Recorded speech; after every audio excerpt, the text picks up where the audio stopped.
Welcome. This is an actual play of a role-playing game. All the participants are adults. The content is intended for adult viewers. We strive to keep the content PG to PG-13, but it is a horror story and may contain horror themes. Viewer discretion is advised. Enjoy.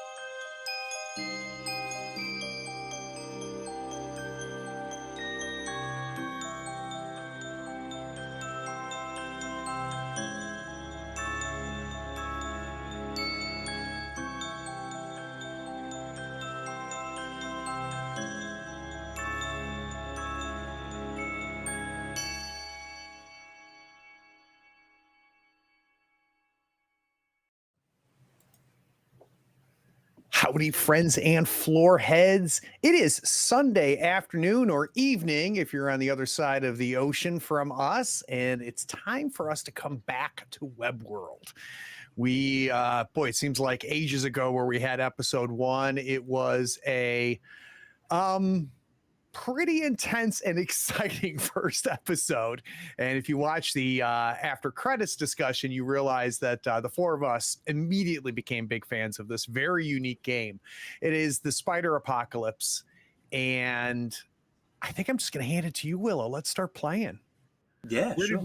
They got a little recap for us? Yeah, so last time our intrepid survivors were forced from their safety into the web-covered streets of New York by a spider the size of a country moving over the city. Its writhing white children were dropped from its back onto the buildings. They met up with an old couple, George and Barb, who mentioned that Brooklyn was safer from the gigantic spider. After surviving between the worrisome web-covered walkways, they made it out over the water alongside the Brooklyn Bridge on George's boat. But then fortune smiled on the spiders as a dock spider, a species of arachnid that everyone knows can walk on water, swept out of a nearby boat shed towards the ripples of the boat. And that's where we are. So we're in the boat. So you're in the boat. The spider is making its way over this water. On your left side, you can see the Brooklyn Bridge covered in all these webs. And you're making your way away from where the dock spider has swept out of this dock and towards the other side. I'm just going to pre-roll a webscape, but this will be a little bit different than the regular webscape because it'll be for ripples in the water. Ooh, that's interesting.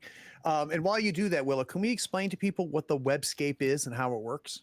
Yes, so the webscape is a mechanic in this game where every time the players are in any area, the web weaver rolls a certain amount of D8 according to the area they're in.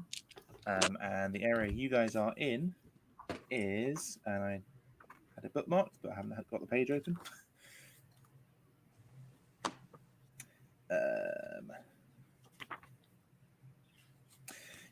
A wide open space. So I'm going to roll 4d8.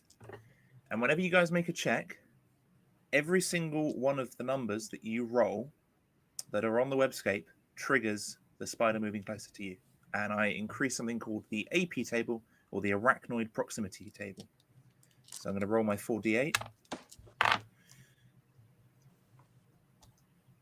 Re-roll any repeats. If my math serves me right, that's a 50% chance everything we do. I thought if you get multiple of the same number, it's good, but you don't give us that benefit. I do not. I was just going to ask. The webscape currently is 6, 2, 4, and 1. All right. So if 1, we roll 2, 4, it, and 6. 1, 2, 4, 6. If we roll 1, 2, 4, 6 in any skill check, it increases us on the AP table and brings danger closer, right? Mm-hmm. That is correct. And remind me, did we get gas in the boat? We got gas in the boat, right? Yeah, you got gas in the boat. We are powered. We are on our way. Who is driving? George, the old man that you guys met up with, is driving the boat. Yeah. And you guys actually, you look around and you notice that Barb appears to be nowhere in sight. There is a below decks. Okay. It's got to be. So Bear, and for those of you that don't remember Bear, I'm a survivalist. Real big guy, got the whole beard and everything. I was at the convention where we all were when the apocalypse happened. I was there kind of boning up and getting ready. Conspiracy theories, the whole thing, though. None of my conspiracy theories had anything to do with a giant spider over New York City, but here we are. A Bear kind of, super focused on what we're being chased by, and making sure that our friend is taking us where he promised he would take us. And then I noticed Barb missing, and I turned to Jenny. Where's Barb, Jenny? She was here just a moment ago. George, where's Barb? Is Barb down below? I instantly dropped down below deck to see if Barb is downstairs. George says, check down below. He goes, check down below. And then as you make your way to the hatch, to kind of the underneath of the boat, it swings open, and a crazed looking man ascends the steps. He's wiry, thin. He's shaking, and he's covered in thick hair, and he stinks of boat fuel. And there's bile covering the rags that he's wearing, and he's holding a switchblade to Barb's throat. And he goes, "You all need to get off my boat right now." Calm down. This is we're heading to safety. We're all heading to safety. We're all going to be safe.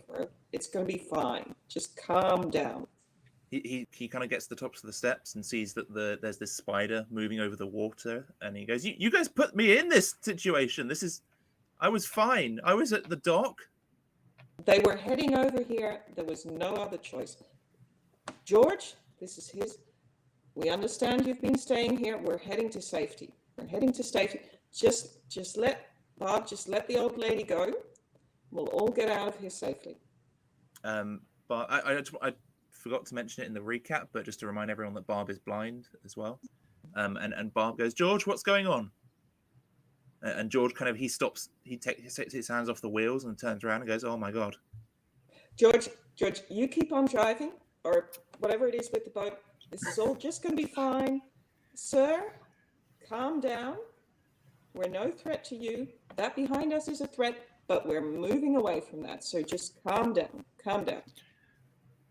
And Bear's going to slowly kind of make eye contact with Joey and Vince, and kind of the "you got my back" look, right? And then I'm slowly walking up to this guy and I say, "Buddy, the only enemies we have 8 legs. Right now, we're in the safest situation we can be in. There's a group of us. We've all got skills that can contribute to us surviving this. You putting a knife to her, a blind woman, old lady, is not building our confidence." And what I'm trying to do, Willow, is without seeming threatening, my hands are up, showing that I don't have any weapons or anything. I'm slowly moving towards them. Okay. Before that happens, can I get a speech check from Jenny to calm this guy down? Definitely. I've got a 5. So remember how the mechanics in this game work. So you have a pool of D8, and you can roll any amount of those D8. But you will only get 1 back if you succeed. Any sort of success, you get 1 back, but they're used up from your pool. And that pool is also your health. So I've got, at the moment, 4 active in my pool. With a 5, I think I'm just going to roll 2. I don't want to endanger Bob. You know what? I'm going to give you one of my die as a scout and boost your confidence in speaking to him. And how are you doing that, Vince? I guess I don't know exactly what. I guess based off of what she's been saying, maybe getting myself in a position to where it makes her more comfortable that no matter what she says, you and I have the opportunity to strike if he reacts differently. Awesome. Okay, so then that's 3 die. Well, that's a 3, a 7, and an 8. So I didn't hit any of the bad numbers. Wow. And I think that's 15. Wow. 20, 23. Holy Yeah, so- cow! So that will be a perfect success. So you gain 1 die back to your pool. If you helped out, you do not gain a die back to your pool, unfortunately. So with a perfect success, you overperform on your task. You succeed and gain a reward decided upon by me. So your reward for this is that the crazed man, he slowly starts to lower his knife and takes a step back from Barb and goes, I mean, you're speaking sense.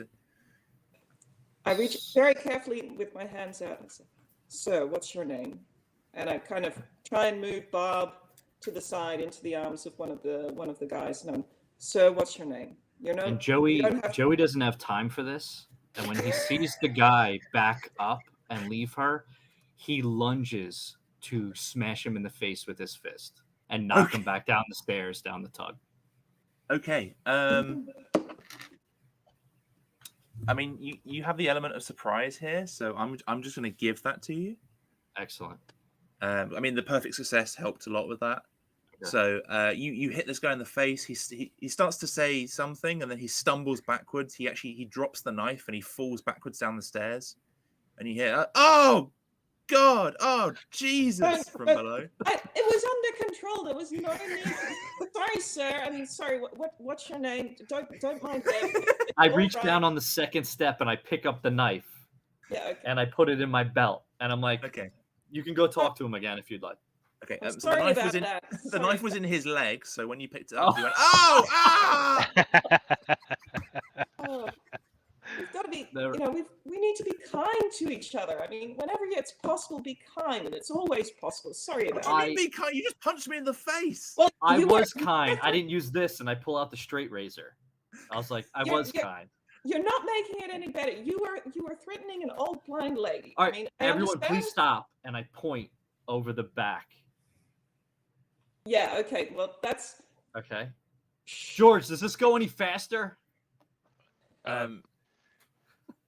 Vince gets Sorry. his new old shotgun and loads the one single shell that we found in that barber shop and cocks it and hopes and prays to God that this thing frickin' works.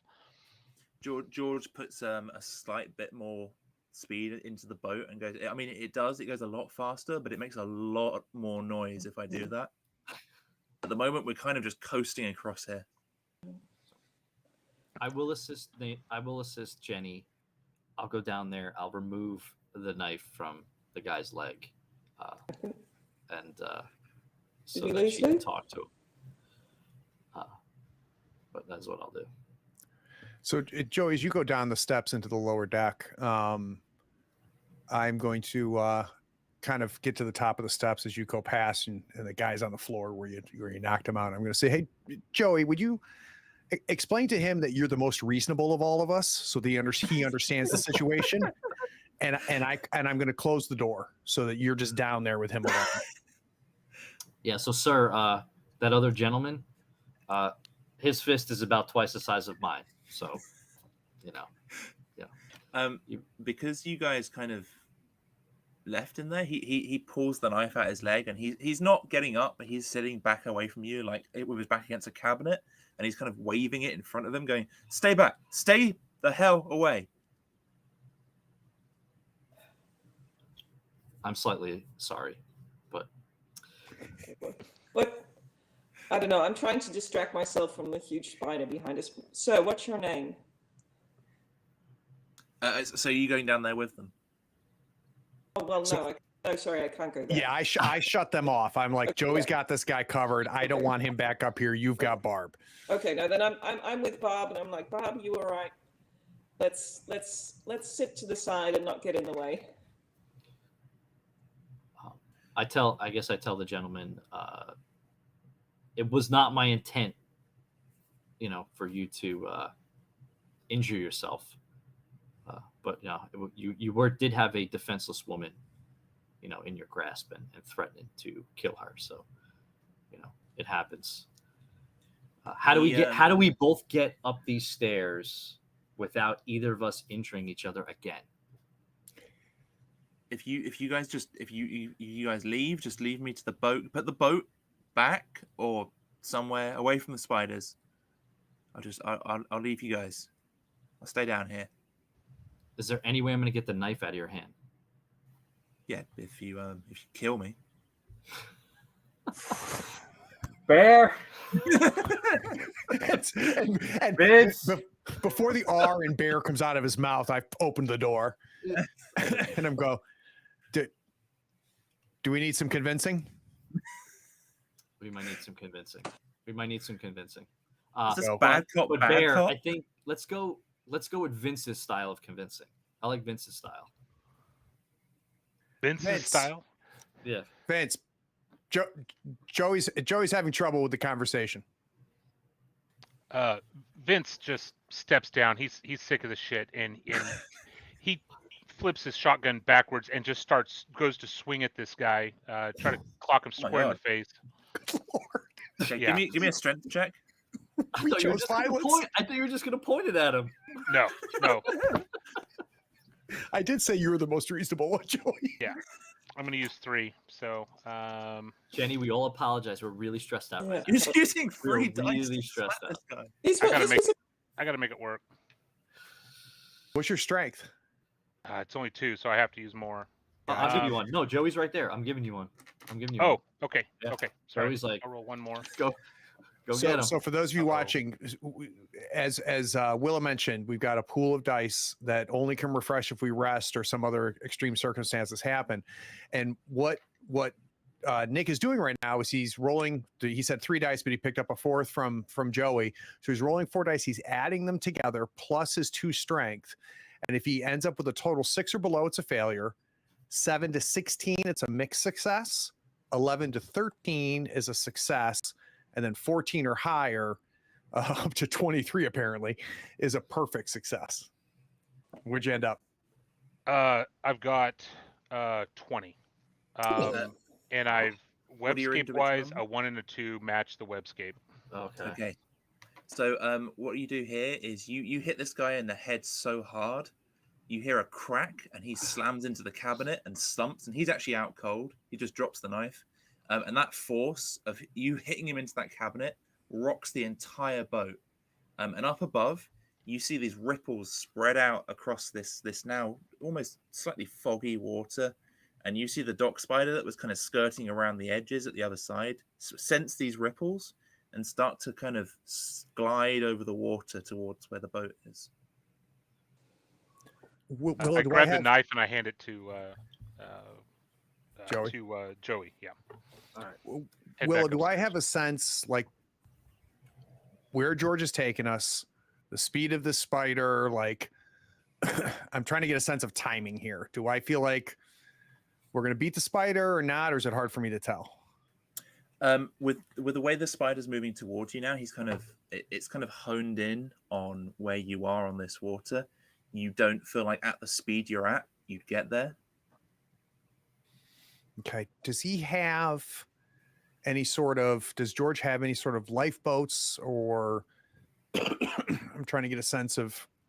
There's a bunch of life vests strapped to the insides of the boat walls, but other than that, there's no boat on this boat. Okay. I'm going to go up behind George, and I'm going to whisper in his ear, whatever you do, don't stop. And I'm going to turn to Joey and Vince as they're down there below. And I'm going to go, stay on the boat. I will catch up later. And I'm going to run, grab a vest, and jump in the water. And as soon as they are continuing on, I'm heading towards there, and I'm just splashing and just trying to make it seem like I am the problem. And I'm just kind of putting the vest on and hey, trying to get the spider's attention. Yeah, no, that 100% gets the spider's attention. In fact, I'm going to increase the webscape by, let's see. So I'm going to read out the webscape for the viewers. So not the webscape, the arachnoid proximity table. So the arachnoid proximity table reads as, so it increases by 1 each time you hit it. So at the moment you guys are on, so I'll translate this to the water. The water is starting to move back and forth as the spider gets closer. And as you move up the webscape, you get As you move up the AP table, you get the strands start to tug and shake rapidly. The webs around the players move and creak. A rumbling, scuffling sound can be heard. The webs part as a spider arrives. The spider descends towards the player, all 8 legs moving as it searches for its prey. I'm moving you straight up to point 6. The spider descends towards the player. So the spider glides across the water directly towards these this splashing and these ripples. It is above you. It knows exactly where you are, and it plunges down towards you. It is trying to bite you. So I'm gonna dive under and leave the vest there. So try to get under the water and just hope to God this thing doesn't go underwater, that it's only gonna skate. So Yeah. hold my breath and just try to swim past it. And hopefully the orange vest and all the noise I made, I'm hoping it doesn't get me. Real quick, I tell Vince, I was like, tell George we need to turn a boat around and get Bear. I have an idea. One job. I hand the knife to Jenny and say, you have to deal with this. And I look past Jenny, and there is a propane heater there sitting on the side that keeps the cabin warm in the winter. And I grab the propane heater and I grab my lighter out of my pocket and I run up to the top of the deck. Okay. I follow direction and immediately go talk to George, and I start yanking the wheel out of his hand and start turning this boat around. At first, George goes, "Oh my God, what are you doing? We need." And then he looks around and he goes, "Where's the other guy? Where's the big guy?" Well, what had happened was, turning. So above you, Bear, you see that the ends of the spider's legs end in these little hooks. Not little. These are large hooks that it could use to latch onto things, and it latches onto the underneath of the vest and rips it in half. And you see fangs hit the water where you just were.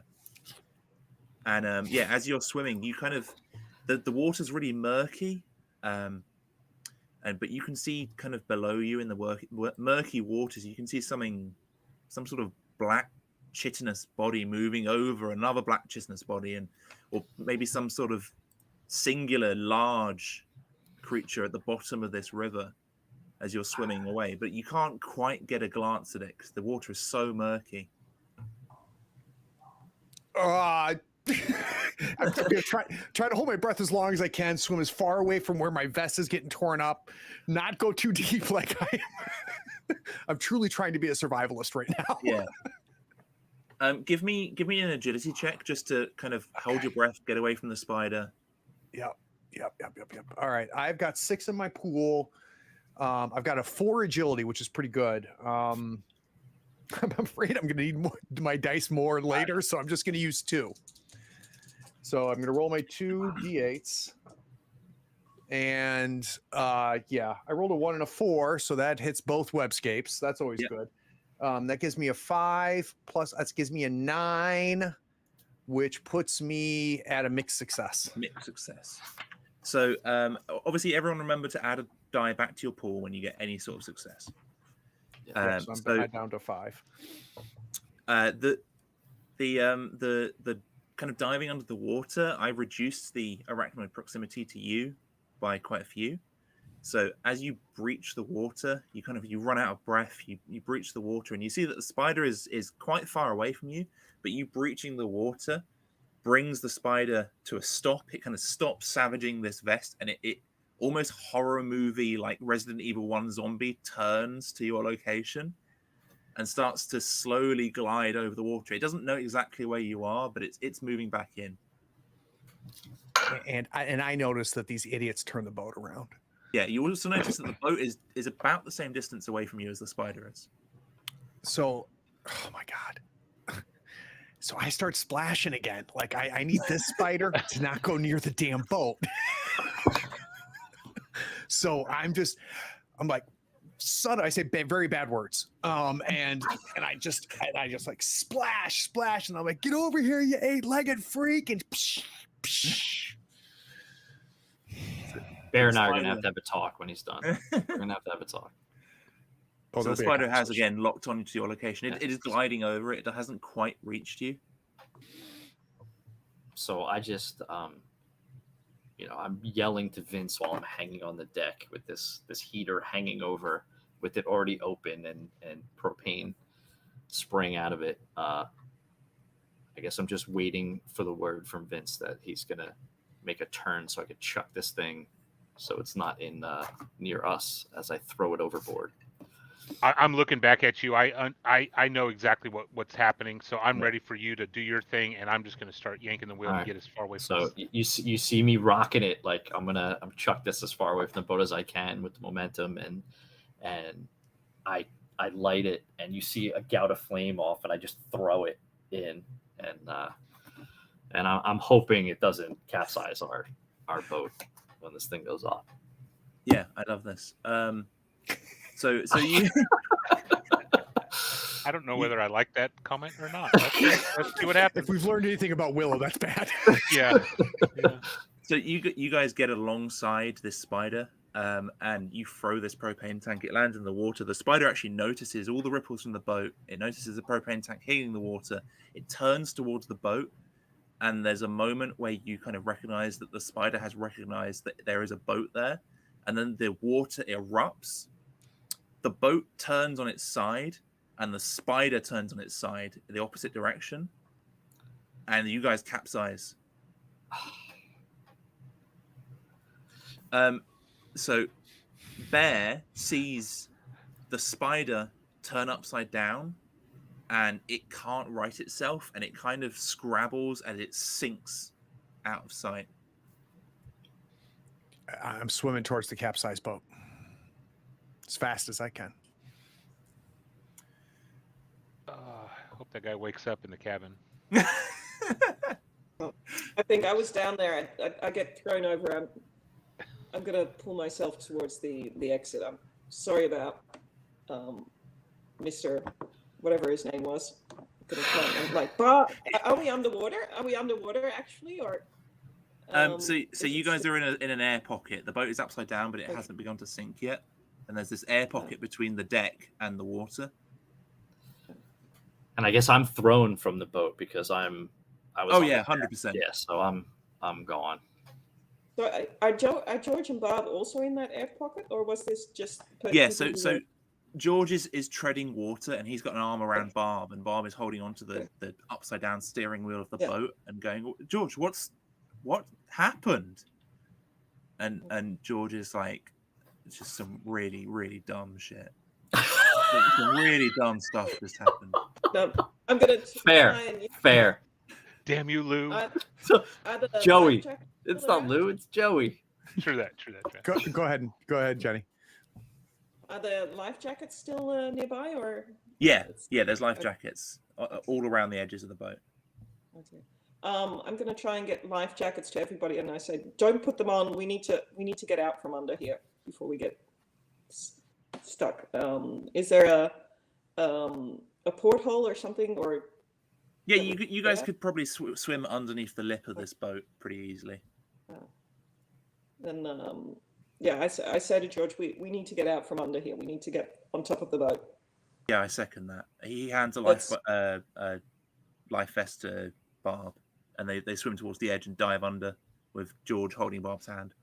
And I hold Barb's other hand, and not very gracefully, and with my one working leg, I try to swim out from under it as well. Yeah. Vince is treading water and instantly tries to get to the top of this boat. I'm going to try to climb up on top and see where the hell this other spider is, see where Bear is, see where Joey's at, and kind of assess the situation. And where if I do make it up to the top, where's going after Bear? So you don't know about that one yet. What's that? You only know about the spider we flipped over. You don't know about the spider I saw at the bottom of the Hudson. Right. Yeah, I'm looking to see what happened to the spider that I know about. Yeah. Oh, okay. So the spider that you know about, you can't see. Obviously, everyone else who kind of saw, Joey, Bear saw it flip and then sink because it kind of couldn't right itself.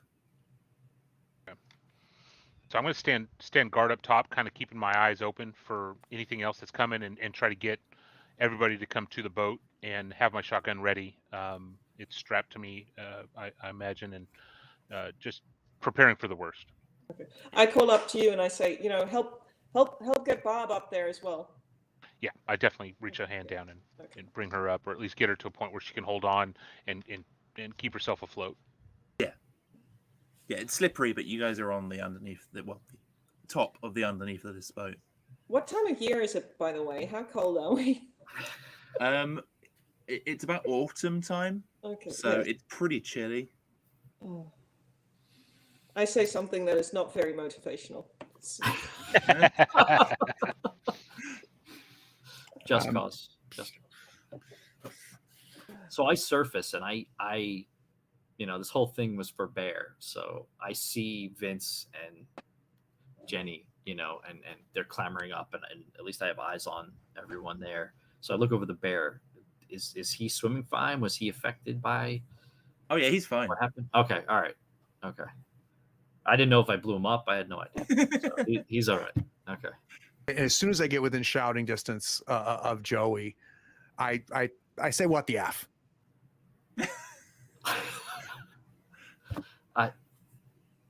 I don't even know what to say. I just keep swimming. I'm like, we'll talk about this later.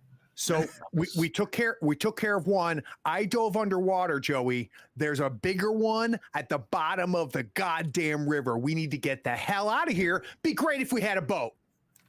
Bear, just say you owe me and everything's fine. And I'm going to swim towards the boat, following Joey. All right. How close are we to shore, docks? You guys are actually really close to the shore. So the side that you were heading towards, you're maybe, I don't know, maybe 60, 70 feet from the side. Okay. And is the boat still drifting? Yeah, the boat's still drifting. Closer or farther away from shore? It's drifting down the river, so it's not actually making its way towards the shore. George, are you a good swimmer? Yeah, I'm pretty good. I was in the army when I was younger, so. Jenny, can you let's get Barb secured, Yeah, and we got to go. Yeah. I've only told Joey about the Yeah, I don't even. Yeah. riverbed spider. All rivers lead to the sea, and I want to get back on land. Bob, we're gonna go for a little swim, and then we're gonna be on dry land again, and things are gonna get better. Barb goes, another one? Okay. Yeah, no, so things can only get better. Really? I believe you. Yeah, because Joey's out of propane. Things will get better. Still got the cans of hairspray, but I don't. You tuck them deeper in your bag, like I don't have these. Yeah. All right, so I guess we're all headed, Willow, to the to shore. Yeah, you guys swim over to the shore. There's an old kind of metal ladder leading up onto the side, and you climb up. You're sodden. At the top, there's another web-covered riverfront, sort of lined with restaurants and shops. But you guys made it to the other side. As you turn around, you can see that this country-sized black spider that was above New York is slowly starting to turn, and its body is bristling with its babies as they plunge into the buildings below. But it's beginning a slow and steady pace, and it's moving away from Brooklyn. Okay. I point up to the big spider. Said, "That's good news. The river's bad news. We need to get warm and we need to get dry. So, Roger, can you give us any sense, like where do we need to go? Or George, where do we need to go? We want to go see your brother Roger."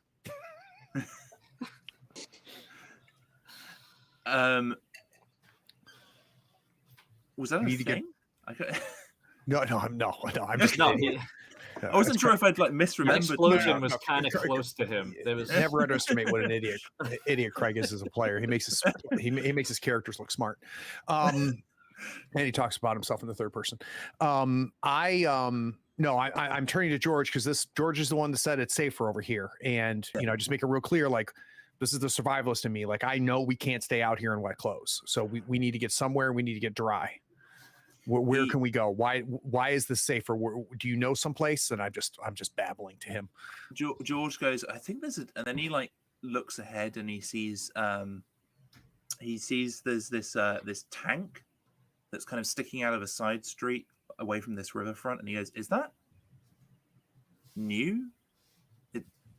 And you kind of notice that this tank is on top of the webbing rather than covered in webbing. Like it's been moved there recently. The hatch is open, but there's no one around it. And he goes, I think that was moved there after everything got covered in spiders. Just to be clear, this is a military tank vehicle? Yeah, this is a military tank. Okay. Oh, I was thinking storage. I was tank. thinking tankers. Okay. Yep. So be careful, guys, because we can't trust the government either. Vince shakes his head in disgust. Is there a waterfront shop or something where they sell clothes or anything along those lines? Because we need to get into. I'm more concerned at the moment about getting somewhere place dry. So annoyingly, pretty much every single waterfront facility is a restaurant of some kind. There's pizzerias, there's cafes, there's fish food restaurants. True story.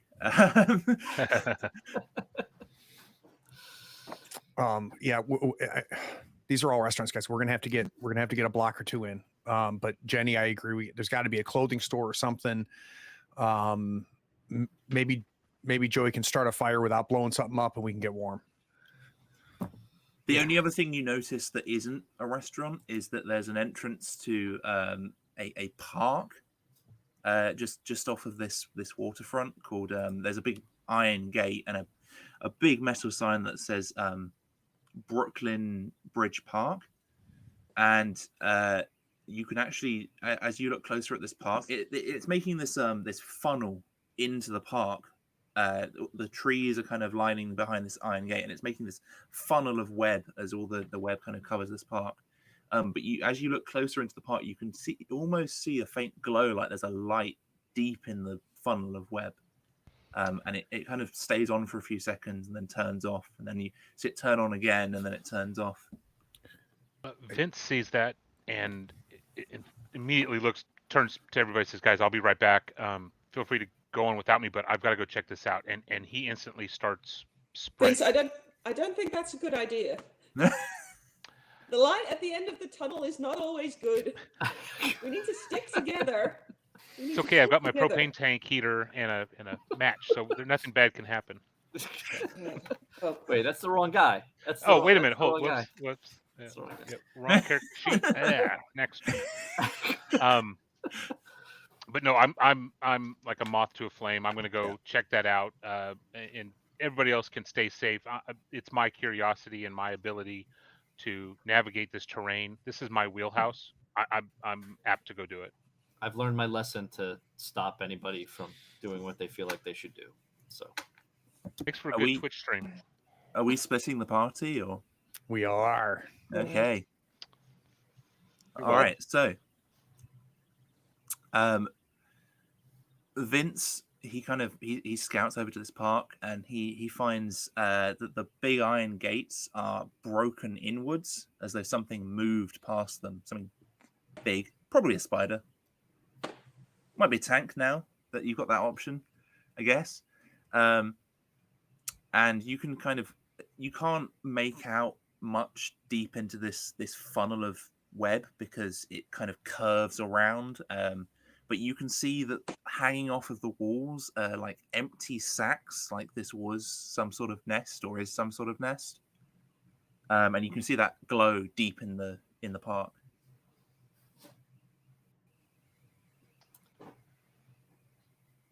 Empty sacks, glow at the end of the tunnel. That's kind of a deterrent for me because I'm looking for survivors, not empty sacks of potentially new spiders. And I try to rendezvous with the party at some trajectory, whatever direction. I'm going to try to meet up with the party. I've stopped my curiosity. Okay. Okay, you head back to the party. Yeah. Yeah, let's do that. So you guys are still on this waterfront, and there's this tank, there's this park, and there's these restaurants. And communicate with everybody about what I see. And Joe, I turn to Joe. I'm just going to look in the tank, see if there's any weapons or anything in there. Let's keep our head on a swivel and let's try to figure out where we're going to get warm. So Willow, I'd like to climb up to the open hatch of the tank and see if there's anything in there I can salvage. Yeah, sure. So you head down this small side street. The tank is kind of poking out of it. You head up into this this tank, and I'll go with as a support or assistance for whatever reason.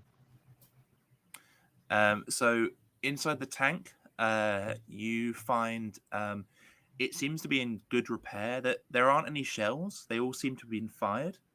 But you do find a carbine rifle with maybe half a clip. You find a can. Sorry. Good. You find a canteen with. You kind of give it a taste, and it's stale, but it's drinkable water. There's a cooking stove kind of pushed into the back with 4 cans of beans. I'll leave the stove. Grab the beans. Grab the rifle. Grab the canteen. And you Joey, Vince, and Jenny, you just see the canteen getting tossed, like woo, comes out of the hatch, and you just see 4 cans of beans one at a time getting tossed out, and then I emerge with the rifle, and I'm going to check to see how much ammo's left in it. Yeah, half a clip. Okay, so that's good. I got a couple shots, so I'm gonna shoulder the rifle, and whoever's got pockets, bags or something, let's save the beans. We might need the beans. It's all that's in there. Is there gas in the tank? Yeah, it actually has like a half full tank.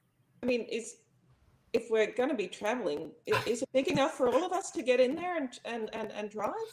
At a squeeze, you could probably get all but one of you in there. Sorry, Barb. I was going to put her on the gun. I didn't even think about that. And Jenny, you start saying that and go, survive to dawn. I've watched all his videos. I think I know how to drive this tank, and I'm going to drop back down and go, okay, like it was like episode 74 when he was talking about, right. Okay. And like, I'm just going to just start hitting switches and just see if I can't get anything to happen. Vince is going to try to stop this as quickly as possible, just to say, hey guys, do we want to drive this thing, or do we want to keep this as a diversion to let this thing's going to create a ton of vibration on this web? Oh, without a doubt. This might make a better diversion than a transport vessel. Yeah, but did you see that look in Bear's eyes? I don't think I've already pissed him off once. I don't think I can, and he's got a gun now. Well, I mean, we need to get out of here. I'd say let's get in there. Let's move. Somebody stays on top, and the moment we see a spider, we bail and we put something on the. Well, I haven't been in there, but in the movies you put a brick on the accelerator, and that's our diversion. But we can't. I can't hear any of this. I'm in the tank. Moving. Yeah. We need to, we go forward or backward. We just need to keep moving. So, Bear finds that the keys are in fact in the ignition in the tank after switching a bunch of switches that don't seem to do anything because the tank isn't turned on. And right as that happens, Vince, you're always constantly looking around as a scout, and you see there is a subway entrance up this street that says Brooklyn Bridge Subway Station, and you see a man in army scrubs. He's kind of crouched in the entrance, and he's holding a large metal pike, like just a bit of metal that's been sharpened, and he's seeing you all, and he's gesturing. Am I on top of the tank? I'm picturing myself on top of the tank, looking at Bear trying to start this freaking thing. Yeah. Yeah, I am gonna just drop on my stomach and start swatting at the top of his head. Stop! Hold on. What? There's like, guys, and I point to the subway. I say, there's someone from the military over there. Hold on. Don't create any waves yet. Hold on. And I try to bring Bear up to see what I'm seeing. I stop trying to start the tank, and I'm going to pop my head out. And as soon as I see the uniform, I turn to Vince. I go, "Don't tell him your name."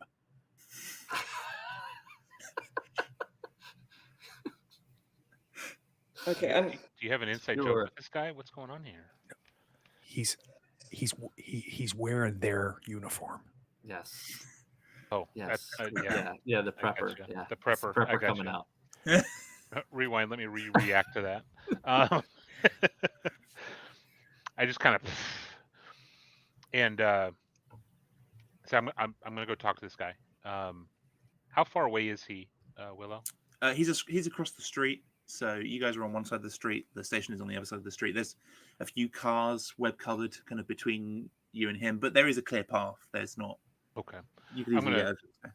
Throw the shotgun on the back on my sling. I'm assuming it's attached to a sling of some kind. I'm gonna throw it to my back. I'm gonna walk up to him with hands up and try to approach him and see if he'll chat with me.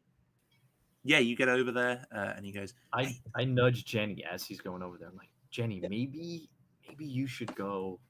I go don't have after any guns or anything. Yeah, no, I'm going after there also with my hands up. I'll stay with George and Barb. I know how to hit him with a shotgun. Yeah, I was impressed, but I really rocked the boat. I limp over there with my hands up. He's like, you don't need to hold your hands up. It's us against the spiders. Thank God we've got people who understand. People who understand. I give, I do a glance back to Bear, but people who understand. Are you safe down? Is it safe down there? Yeah, we've got it. Oh my God, we haven't seen survivors in months. I was worried we were all at the left. There's more of us down here. You guys need to come with me. And George and Barb kind of come over, and George goes, "Oh, thank God, finally, someone reasonable." Oh. So I'm did I say that out loud? I didn't mean to say that out loud. I turn to Joey and I say, if I see one Iron Cross, one Black Templar symbol, I swear to God, I'm gonna kill all of them. I see a Masonic symbol. I understand, but they're in a different borough. I don't think they're in this borough. I left them all back at the convention center, but I got pamphlets that explain all of this. I no doubt. You used to tell us. Remember how many months we were in there? Yeah, we've heard that story. Remember, I drew the cross and that Black Templar symbol. You remember those? Yeah. So if you see them, you see them, just say SpaghettiOs, and I'll know what you mean. I am afraid he's losing it. Just tell me. Just tell me. Okay. I pat you on the back and I say, "I'm so glad I'm on your side." Me too. Me too. I'm following you with George and Barb, and I real quick I say, make sure the gun doesn't have any bullets in the chamber, please. Please. This is not my first rodeo. I have been preparing for this my whole life. That's what I'm afraid of. And as soon as Joey turns away, you see Bear kind of go because he didn't shout. I'm so glad I reminded you. As you do that, a casing falls out. Oh, nice. But I ask, sir, what's your name? How many of you out down there? I'm Hicks. There's a few of us down here. There's quite a few of us actually. We've been rounding up survivors, bringing them down. We have a thing we're doing in the local area. We think might solve all of this, but in the meantime, we just need to gather up as many people as possible.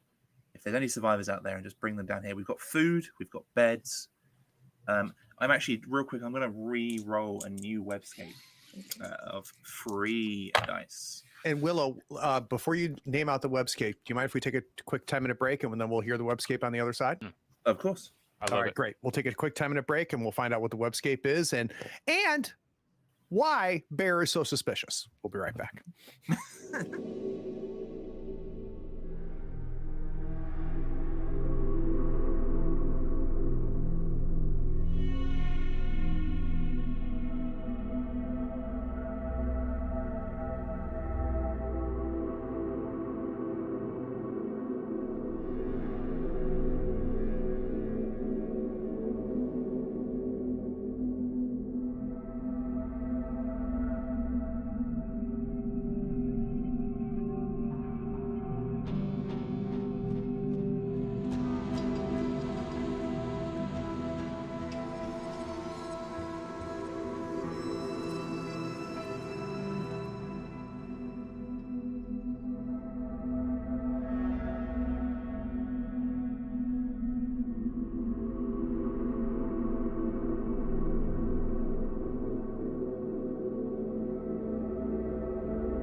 All right. So Jenny is with Vince.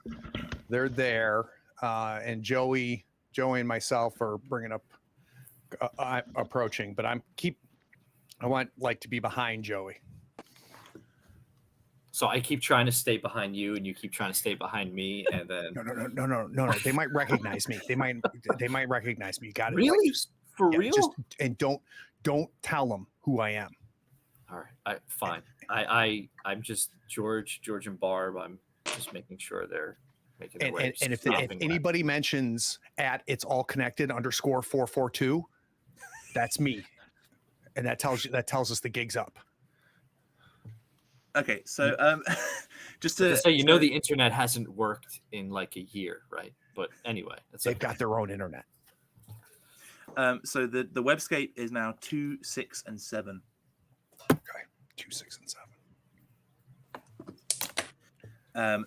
So this guy brings you down the steps. At the bottom of these steps is this chain link covering, and kind of you can see on the other side in the station that there aren't any webs. They've kind of been cleared away. All the webs kind of lead down these steps towards this chain link fence, and they're kind of wrapped around in it and into it, but they're not inside the station. And this guy, he unlocks part of the chain link gate, and he goes, I'm Hicks.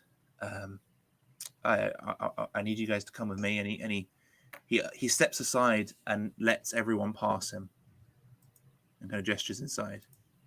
And I'm kind of like this as I walk by Hicks. Thank you very much. Thank you very much, Hicks. So George salutes him as they walk past. So did you say we're here? Oh, a good dozen, maybe 19, 20 survivors wow. down here. Our platoon, there's about 15 of us. There were more, not anymore. Okay. Is that your tank outside? Yeah. That was we've got that ready to go if we need to get out of here. Yeah, we just came from across from. Well, as you can see, we had to swim part way, so we didn't know it was yours. So sorry about that. That's fine. You guys must have been underneath that thing over in the city. And as you guys all come in, he locks the chain link gate behind you and puts the keys in his pocket. And he goes, okay, this way. And he brings you down to the station. It's dark. The lights aren't working, but there's these industrial kind of lights set up around the station, and they're not on full. They're quite dim, so there's kind of this dim crowd of people that you can see. There's quite a lot of soldiers. They're moving crates, looking inside things. One of them actually has an industrial laptop set up, and he's kind of doing something on it, and it's working. A couple of them are smoking. Every single one of them seems to have these metal poles that have been kind of snapped off and sharpened into points. And for an open doorway, you can see that's guarded by 2 soldiers, quite a few shelves containing a moderate amount of food. There's quite a few tins. You can even see some bread that seems to have been preserved in plastic packaging. And this red-faced, important-looking man strides out of the ticket office towards you. How many non-soldiers do we see? Or There's none. It's all military. No non-soldiers. It's all military. Okay. You see down here. Do we see them with any firearms whatsoever, or just these metal poles? You see guns leaning against the wall, but they just have these metal poles in their hands. But you do see that a few of them have guns on their hip, like small handguns on their hips. Including this guy who says, he strides up to you and says, "Welcome to Outpost Brooklyn Bridge. It's good to see some new recruits finally." And he waves, and some soldiers come over and they hand you some hot bowls of soup with spoons. And George and Barb just start eating it straight away. Thank you very much, Mr. or Colonel General. Sergeant James, nice to meet you. Sorry? Sergeant James, nice to meet you. Sergeant James. Oh, thank you very much, Sergeant James. And because I can't do an accent, he's British. There you go.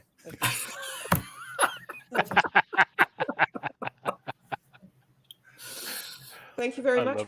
We didn't see. I don't think any of the military managed to get into the city. So you've set up an outpost here. Yeah, there's a few outposts around the city. A few of us managed to make in. The tanks, the shells, they did nothing to the spiders, but we found a quick jab to the eye sometimes makes them back off slightly. I look over at Bear, and he's looking for things in the Yeah, bowl. I'm smelling the soup, And I'm like next to him eating it. I'm like, just eat the food. It's just food, Bear. I just want to see what it does to you first. Yeah. I look at Bear and I kind of shake my head. No, don't trust it. Have you found any other civilian survivors? Are we the first? I hope not. Oh no, there's many more of you down below on the station. We've got food and bedding down there. And then he gestures and goes, but and kind of Hicks, who is split off, comes back over and he hands Bear, Vince, and Joey uniforms, and goes, "Oh, the Hicks is a very good judge of size, so these should fit you." Oh, you're not military. Sorry. Go ahead, Jenny. You're not all military. I thought everybody in the Oh no, we are military. Did you guys not hear before before everything happened? The draft. They reenacted the draft, and good thing too. We need all the hands we can get. Well, before I put this on, sir, what am I signing up for? What am I agreeing to? The army. It's a non-compulsory draft. You guys are part of the army now. Welcome aboard. Well, and what exactly are we going to be doing? Well, that is slightly classified, and you guys have only just joined. There's a bit of paperwork to do before I can reveal anything to you guys, but needs must. And he gestures, and a few army men come over, and they hand you these he hands the three of you these metal pikes.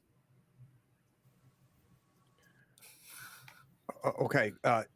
Now, the fact that I'm a sovereign citizen, I want you to know that I am not subject to your drafts, but I appreciate what you're doing, and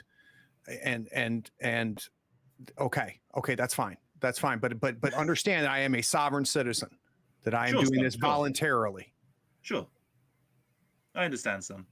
And then he gestures to George, Barb, and Jenny, and goes, "You three can make your way down to the platform. There's bedding, there's food.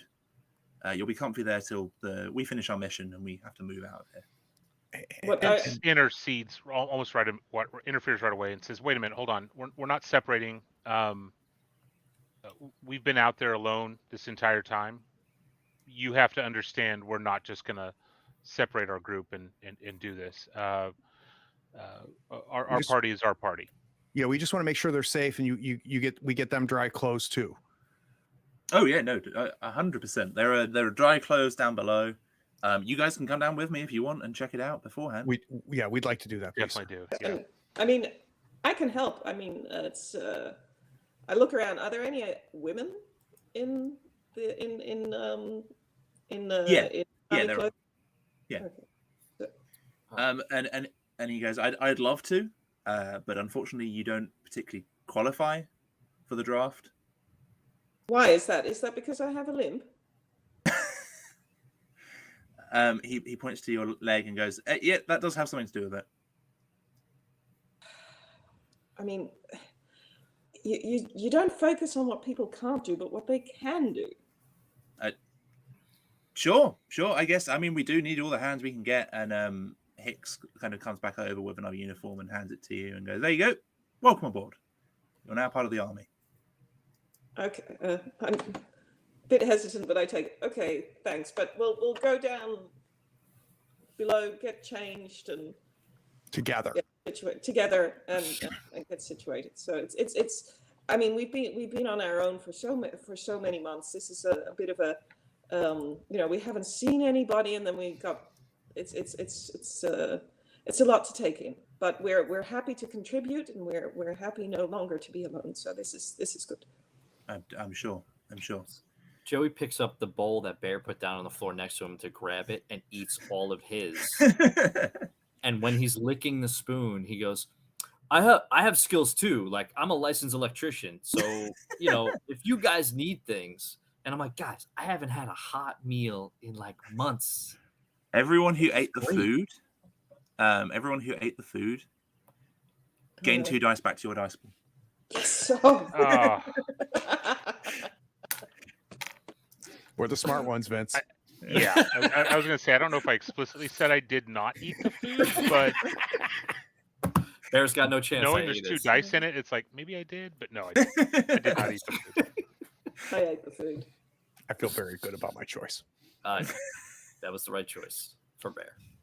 All right, so we have their beans anyway, so it doesn't matter. That's true. So Sergeant James brings you down to the platform, and it's again lined with these very dim lights.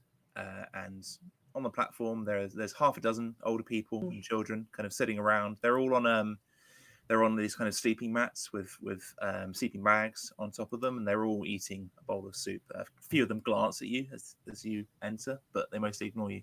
Over to the side, there's a bunch of bedding kind of piled up with sleeping mats and bags. And there's a bunch of just random piles of clothing that they've clearly sourced from different places thrown there as well. The tracks themselves are completely in darkness. There's no lights kind of on the tracks, and you can hear this faint sound of wind kind of moving down the tunnel between each of the entrances. I make sure that George and Bob get settled, and before I get changed and join the boys. Yeah, and I'm going to try to find a place to get changed as well. And I'm also going to keep my eyes open to see if there's a possibility of me. I want to try to find somebody in uniform that obviously isn't Army, right? So somebody else who may have been drafted. And if I can get them isolated, I will, because I want to talk to them. Okay.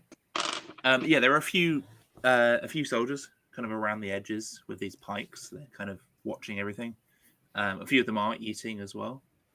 And there's 2 public toilets over on the side of the station. And the people are kind of going in and out of them. And one of the soldiers kind of gestures to George and Barb, and they take some clothing from the piles and kind of ruffle through it to find something and go over to the bathrooms. I kind of motion to Joey's events. You guys want to get changed? Yeah, I'm good with that. Yeah. As soon as we get into the bathroom, and if I have an opportunity, like I don't think there's anybody within, I want to get out of earshot. I'm going to turn to them and I say, I kept the keys. And I show them the keys to the tank. Excellent. And Joe, you feel like you ate 2 bowls of that stuff. You feeling okay? It was delicious. It was great. Joey, go ahead. Sorry, Joey. What is your pool right now? 6 Out of 6. Okay, I was going to give you extra just for eating both bowls. Much appreciated. We need to find somebody who wasn't part of the Army, somebody who's been recruited like us, and we need to find out what the hell's going on. Yeah, but this is like a utopia in the spider apocalypse. Joey, this is better. I'm not arguing that it's better. I just don't want it getting worse. I just don't know how only 20 people, and I look at Vince, and knowing that all these tunnels go out all different areas, that they keep themselves safe with only this little bit of amount of people. It's possible that they caused all of this, and that's what we need to find out. Vince, do you think they're even Army, like for real? Do any of these people look Army? I have my concerns. There's red flags here, but I mean, we haven't seen people in how long? In 8 months, right? Yeah. I mean, I don't know if you guys remember that show Walking Dead back before the apocalypse, but TV. I'm worried about these guys being cannibals. That's why I didn't eat. I watched too much TV when I was going through my divorce. Joey, was it gamey? Was the soup gamey at all? It was guys, please. Stick your hand out. Is it shaking? Cannibals. They're fine. Cannibals. Not only was it not gamey, it wasn't even meat. It was tomato soup. That's what they always say. So sure, it was bright red. They're going to need an electrician. I'm thinking this is a good spot for me. I want this to work out.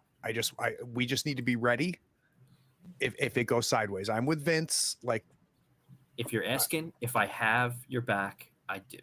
Okay. Us first. I agree. It's us first. And we need to duck out. We need to duck out. Yes. And we need to keep close to Jenny. No offense, she's the smartest of us. And so, hey, I've had some good ideas. They just didn't get executed exactly how I saw it. Joey's nobody's arguing you've had ideas.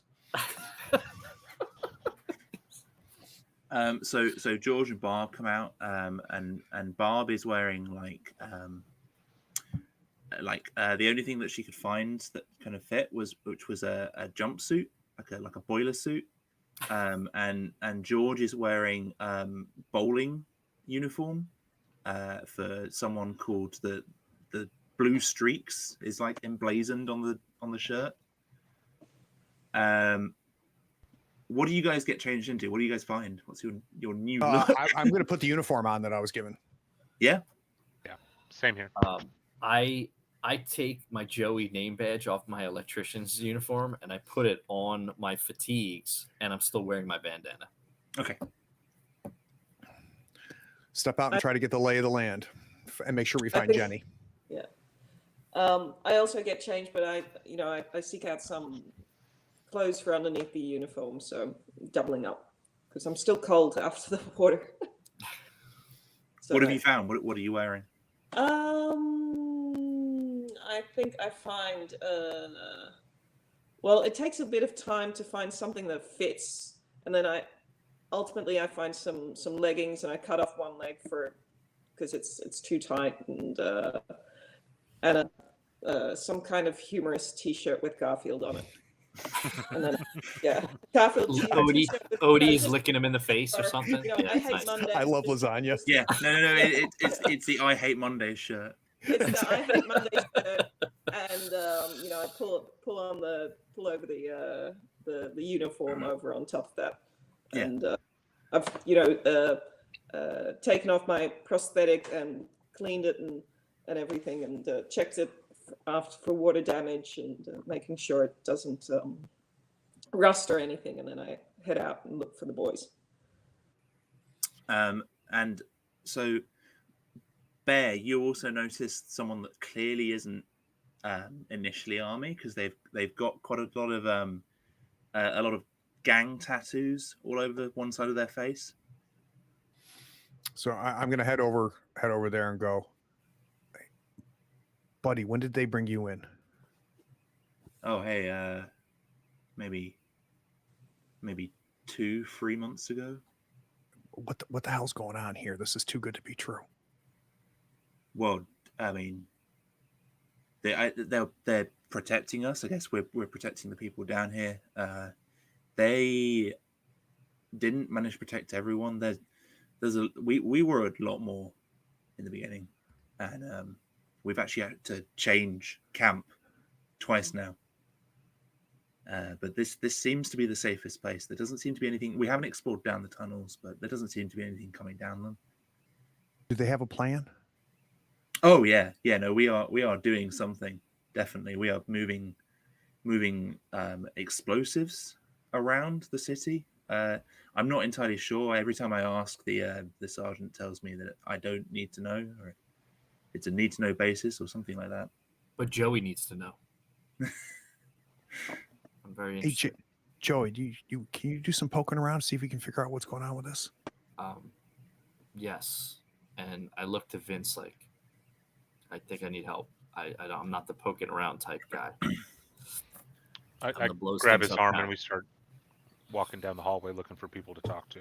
And I'm going to turn to you, Jenny. I'm going to go, we might need a distraction, so we might have to, if someone knows where the guys are. We just found a safe. Let's not, piss off these nice people who've brought us in here, given us dry clothes, and I mean, I agree entirely. We need to suss out whether this is a safe place, but let's not hit them in the face like we Nope. did with the No hitting in the face. No Yeah. face. So the sergeant actually comes up to you all and he goes, right. So it's glad to see that everyone's kind of got acquainted down here. I need you guys up top. I've got a mission for you. Okay. Yes, sir. Okay. And he turns around on his heel and kind of walks up the stairs. And look around. Let's go. Looks like we're going to find out. We'll have to check later. So you get back up to the entranceway, and Hicks is actually unlocking the chain link gate, and the sergeant, he hands you all a key, and he goes, "This is to the gate. Just in case you guys need to leave, come back in. You're not prisoners here. Obviously, if you do run away, you will be deserting." Vince instantly tries it at the gate to verify that it works. Yeah, regardless of who's watching. Okay. Just a few rules. If you leave, lock the door. If you come back in, lock the door. Pretty easy. So you might have noticed that we're running out of power, and he gestures to the lights. We've been conserving it. We are running low. We've had a few scouts report back of a light within a park not too far from here. We think it may be some sort of power source, a generator, something. I need you guys to go and check it out. Bring back whatever the power source is or any info that we can use. And was that the Brooklyn Bridge Park? That was the Brooklyn Bridge Park. You've seen it. We saw it. Vince, did you get close to it at all? My eyes just bright up. It's dangerous to go in there. Oh no! Don't worry. Hicks kind of comes over and goes, "Sir, Hicks, we're going with you. You all have your pikes. If you come across a spider, a couple of jabs to the eyes, they kind of usually back off. Maybe 80% of the time." Okay, and all four of us are going to go. We're not splitting up. Do you understand that, sir? Yep, of course. 5 of you. Hicks is going with you. 5. Yeah. Okay. All right, let's do it. Hicks. Following you, Hicks. Yeah, Hicks. Have you you've gone on any of these like missions before? Oh yeah. I'm Army through and through. We've been doing quite a lot in the city. So how does one of these usually go down? I mean, we haven't really needed power again up until this point. We've had quite a few generators, but we've had to change camp quite a few times. We lost one at the first camp. I think a spider bit one. Somebody held it up as defense. We're down to our last one. So this is the first time we've had to go in search of something like this. And he's kind of leading you up to street level. The gate gets locked behind you. So I whispered to everyone else, I'm like, these guys don't know what they're doing. They have no idea. Hicks, sir, if it's okay with you, our friend Vince here, he's got a good set of eyes on him, and he's been here before. Is it okay if he takes the lead? Actually, let me bring Hicks with me.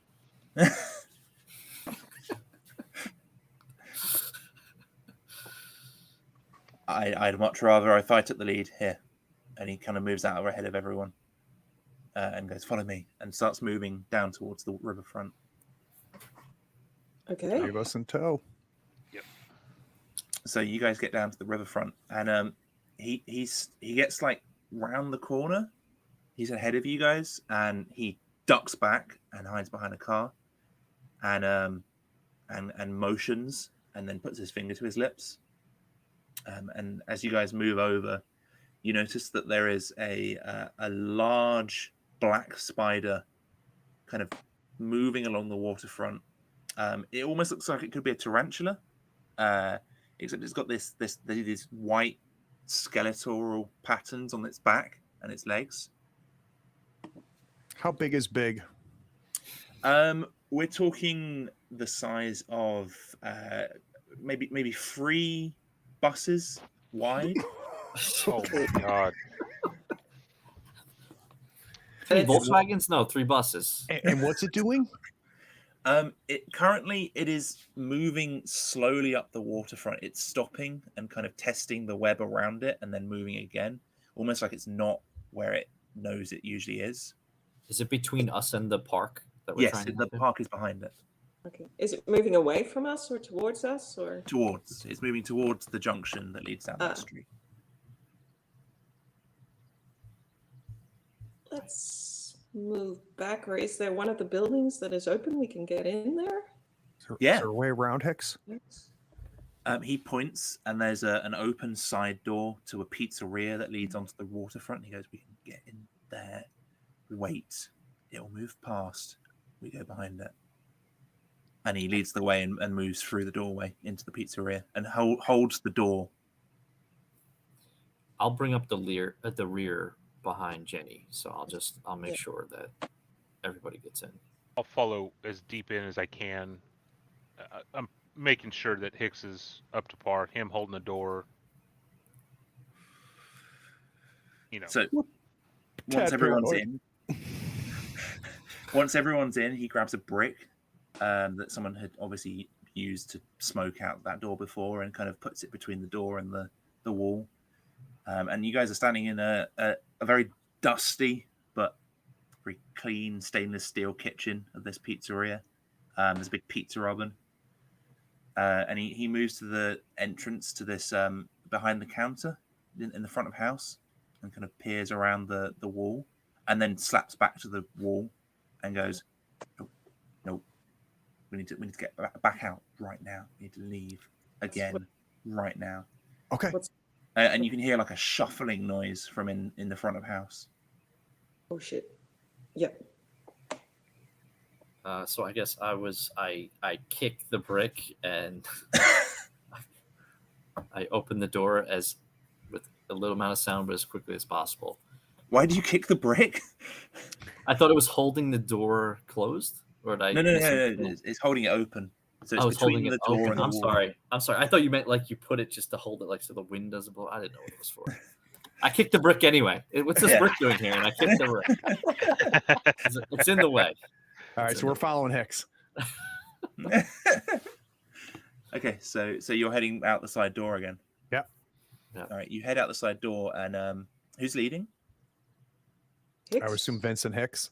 Yeah, I would have let everyone pass by again, and then Hicks is waiting for everyone to leave. He's like standing with his back against the wall, kind of like protecting, almost guarding the entrance to the front of the house. I'm going to stay behind Hicks, letting him. All right, so I'll leave. Sure, he's leaving. Yep, that's fine. So the first person out is that Joey? It's Bear. Bear. Yeah. So Bear, as you open the door and you kind of get out, you look to your right down to the waterfront, and the spider is now level with this door. It hasn't noticed you. I freeze. And kind of just put my hand up to stop anybody else from following me. And look up and see this thing. I look around like, oh, shit. I look behind, like, where the hell is Vince and Hicks? Hicks has moved over to the door, and he's waiting for everyone to move for it. He goes, "What's the hold up?" Joey. Yeah. Give me the brick. I slide it over with my foot. Like, can you hear it scraping on the ground? Like, so I pick up the brick and I kind of lean out, trying to be super quiet. Obviously, I've got the shadow of this 3 bus size tarantula with a skull on its back. And I'm looking for a window that's like as far as I think I can throw. And I want to try to throw the brick to break a window that's away from us. So the street is probably too wide for you to hit a building on the other side. Okay. But there is a car quite a few feet away with its windows rolled up. All right. And I want the spider to keep going past us. So I'm going to try to throw the brick and create some noise that direction. Give me an agility check. Okay. So my agility is 4. My empty belly only has 5 dice left. I'll go ahead and use 2. and you can have one of mine. You can have one of mine. I'm full, so okay, you can have one. So, Joey, you see me starting to go towards a car that has all its windows already broken. No, that one over there. Good call. All right, and I'm trying to avoid a 2, 6, and a 7. Yeah. All right, so with my 4 agility, I've got 8, 13, 14. I got a 15, which is good. But I did get a 2 on the webscape. All right. So what happens is, perfect success. You throw this brick into this car. It goes straight through the window. There's a loud smash. What happens is the car alarm goes off. Nice. And the spider stops moving and very tentatively moves into the street that you guys are in and moves towards this car. He doesn't run right up to it. He kind of starts feeling it with the feelers on the front of the face. Should know what that is. I wrote this game. Mandibles. There we go. His mandibles start kind of feeling around the kind of the shape of the car. Do I think we can scoot? Is it far enough away that potentially if we keep quiet that we can now get past this thing, or is he not far enough away? Yeah, I reckon. He's kind of half in the street you guys are in, but he's on the opposite side of this street. So you guys could kind of slip around the door and get down to the waterfront. So I'm going to wave. Yeah. Come on, we don't have much time. Yeah. All right. So regardless of what Hicks does, we're just going because we're still following Bear. So we trust going. Bear. Yeah. No, Hicks follows you. Okay, so you guys slip around the front. You get around the front of this pizzeria. You see the sign. It is called. Interesting. It's called Joey's Pizzeria. And you see in this full glass front, it's got like this huge glass window. You see that there are 2 hosts. One is kind of it's kind of leant against the counter, and it's kind of holding itself, its big distended belly. And then the other one is pressed up against the glass, but obviously it can't see you. It's just pressed up against the glass as you guys move past. And real quick, because this is for some people, this is the first time. Can you explain to the crowd what a host is? Okay, so a host is a human that has been taken by a spider and not killed or eaten for one reason or another. It's had its tongue and eyes melted from poison, and it's been filled with the brood of the spider. The host has a similar proximity table to arachnids, where it has a HP table or a host proximity table. And that proximity table represents the host hearing you, because there's still a human in there. It's just kind of driven a bit wild and mad from this poison and pain, hearing you and moving towards you because it wants to get away from the pain it's feeling. And the closer it comes towards you, the more further down the host proximity table, the closer the spiders come to hatching from the host. Let's go. So yeah, body horror warning for the hosts. So you guys make your way past this pizzeria and you make your way down this waterfront.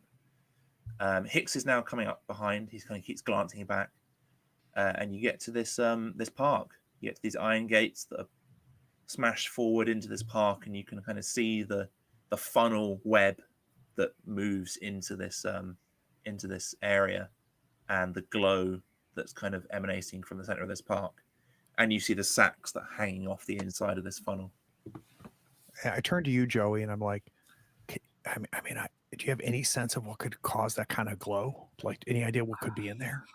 I mean, it was blinking. We saw earlier, right, Vince? There was a light blinking at the end, so it's not steady. Are there spiders like, you've got those deep sea creatures with the lures? anglerfish? The anglerfish. Are there No spiders like that? Jenny asked. Bioluminescent spiders. Yeah. Oh no. No, there's no water skiing spiders or anything like that. It's all normal. I would say it had to be something electric, right? So either a generator or even batteries, right? Batteries will run lights. So if there's batteries down there, all I know is that if we bring this back, I'm going to get more soup and I think we need to do it. Would anyone know if there were bioluminescent spiders in this group? No. I wouldn't. That's why I'm asking. So. Yeah, No I way. wish I could, but No. no. We were oddly misprepared for the end of the world. Yeah, yeah. I failed. Bear I failed Bear giant put his spider. eggs in a lot of different baskets, and big spiders was not one of them. Yeah. Yeah, Bear saw like a class on dangerous elk and a class on dangerous spiders, and went for the elk class. Oh yeah, yeah. He's, definitely. he plays that tape back in his head all the time. Wrong choice. Wrong choice. Do we still hear that alarm going off over around the corner? The car alarm. Yes, yeah, Yeah. it's still going off. I'm Vince still is gonna. nervous. Yeah, I'm still nervous about Hicks leading us. So we're looking at Vince because he's our guy. Yeah. So Knowing that that alarm is still going off, and that's gonna, I'm gonna say, guys, I'm gonna go in. It's distracted. This is our best chance of figuring out what the hell's down here. So I'm instantly gonna start jetting down this. Okay. Be careful. Sort of a web funnel. Shall we follow? I Yeah. would follow, just Yeah. not on his Let's heels, stay- but I would let's- follow. Let's stay with you unless we're in the way. We're No. keep him in sight, Jenny. Right? I can already hear that battery doesn't have a lot of juice, and that alarm is the volume's getting Right. lower. So Things can only get better. Things can only get better. So, as you guys make your way down this this funnel into this park, inside you see the trees kind of really thickly covered with these webs. You see a spider leg kind of ripped, sticking out of the web, but it's clearly not attached to a spider. But you don't see a spider. You see remains everywhere. You see sacks, and you kind of wind your way around this wiggly maze of funnels until finally you come to a clearing in this park, and there's a small shack. And to your surprise, there are several animals surrounding the shack. There's a few chickens. There's a goat. There's a couple of dogs and a cat. There's kind of food for the animals kind of spread across this patch of dirt. And there's a small vegetable patch next to this hut, and a few barrels of something. And there's a big sun lamp set up over this vegetable patch that's kind of flickering in and out every now and again. and I Looks hear like- a generator going. Or Yeah, no? you I hear do. a generator going. Okay, so I look to Vince. I'm like, no, there's a generator. There's definitely a generator going. Looks like I look towards Hicks and I say it looks like somebody's set up their own little home in the neighborhood. And Yeah, this is crazy. We had no idea. this is well, to be honest, this is not well. Look around at the webs. This is a bit nicer than down in the sewers, but wow. I look at Bear and I'm like, does this make any sense, Bear? So I'm checking the whole thing out, and I turn. I go, whoever's in there may be one of my people. This is next level survivalist. Yeah, I mean he or she. They got the lamp. They're growing their own food. Like this is S tier prep. So Bear's impressed finally by somebody and something. in the apocalypse. Yeah. I want to head in and I'm actually Joey. I'm going to hand you my pike. So I'm still and in fact unarmed, and I'm not going in with my hands up or anything. Just kind of going up and not louder than the generator. I want to go. Friend, are you in there?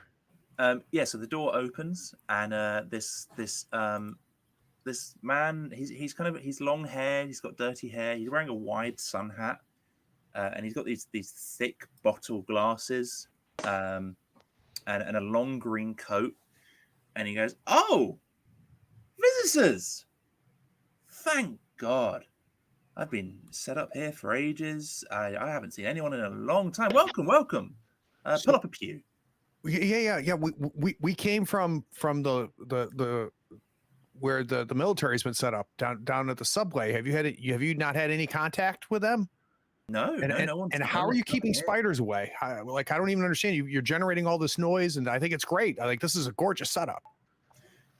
Well, I came in here. I crawled in here, assuming that this was a nest a long time ago. I assumed that was the end. I I'd lost my family. I crawled in here. I decided to just end it all, and there was no one in here. It was empty. It was abandoned. And I found this hut. where'd the chickens come from? That's my he kind of like does this, and he kind of goes, I didn't have a lease that allowed pets on my apartment. And I really like animals. You had chickens in an apartment in New York? Hey, no judgment, Joey. No judgment. Yeah, I know. I shouldn't have. I knew a guy that had an alligator in his bathtub, but chickens? Oh no, I had to leave that guy behind. So, friend, we have got about, I don't know, 20, 30 some odd people safe in the sewer down there. And we're running out of power.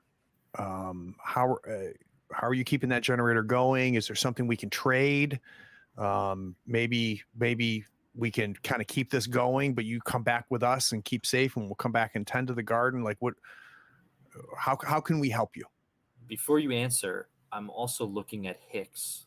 Like, is he giving any inclination that he might do something by force? Yeah. But then you can answer. Hicks is kind of he is kind of edging his way towards this hut, and he keeps frequently kind of, his eyes are going from this guy to these barrels and to the hut. Okay. We've got food. We can safe. We can bring the animals too. Oh no, I'm not leaving here. This is my home. I mean, fair. This is my little shelter from the storm, if you will. What if you have any fuel? Is there anything we can trade? Is there something you need that we might have? I think this is a perfect situation for us to have, set up a trade situation, right? We help you, you help us. Well, I mean, I've got everything I want here. I've got my food. I've got my animals. I've got my generators. I mean, he gestures the big barrels, and he goes, "It's a gas generator. I've got all the fuel I can need. I've kind of siphoned enough. What do you have to offer?" When's the last time you had real bread?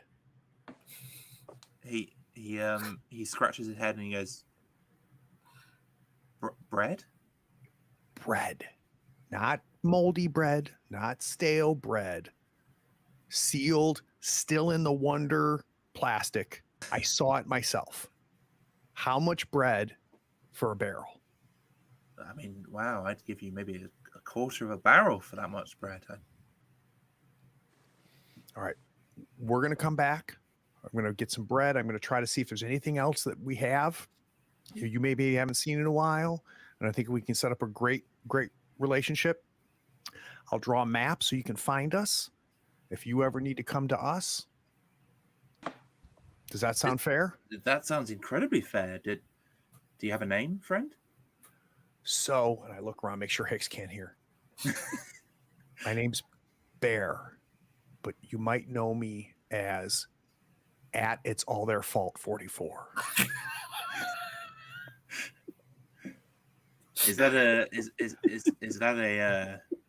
a code name? I'm afraid I don't. No. You look like somebody who may have subscribed to Third Eye, and but if you haven't, then you're talking about that internet. No, I don't trust that stuff. I am that's smart. I'm gesturing to Jenny like, you got to get in there and stop this right now. Right now. Well, I think that I look askance at Hicks, and then I say, I think Bear's handling this quite all right. But I step forward and say, you're very kind, and this is a wonderful setup. And I think that it would be good to establish some kind of trade. And I'm just so glad to see after the apocalypse that we're treating each other with respect and kindness, and that we're all clear on who the enemy is, and that's the spiders, and not other people. So I grab Bear while you're talking to him, and I start whispering into Bear's ear, knowing, I was like, Bear, he is an autonomous person who has done well for himself. What do you think Hicks is going to tell them when he goes back? You think it's only going to be one barrel for a couple of loaves of bread? And I just set that seed in Bear's head, knowing that if he put himself in this guy's place. You see the wheels, like smoke coming out of Bear's ears. Like he had not thought about this, and like he's now looking at Hicks, and then looks at the guy with the glasses and the hat, and turns and he goes, "If they're smart, they're not going to make me pick between them." Hicks is actually, he makes his way over to the hut, and he's kind of knocking the barrel, and he kind of looks in it. And then he looks around the side. Hicks. We've set up a deal. The 5 of us, we're gonna head back. We're gonna find some stuff that we can trade with my friend. What was your name again, my friend? Freddie. Nice to meet you. Freddie. We're gonna find some things that Freddie hasn't seen in a while, like some of that bread I saw in the storage there. Oh yeah, that's great. We're gonna soup too, Freddie. Set up some trade. We got really good soup. We're going to set up some trade. All right, Hicks. So why don't you let Freddie keep his stuff until we got something to trade for it, okay? Hicks kind of like moves away from the barrels and goes, "Yeah, I don't think I can. I don't think I can sanction any sort of deal. We came here to do a mission, and I've got to see this mission through." And he moves towards the door of the hut and goes to open it. And Freddie goes, "Hey, what are you doing there, friend?"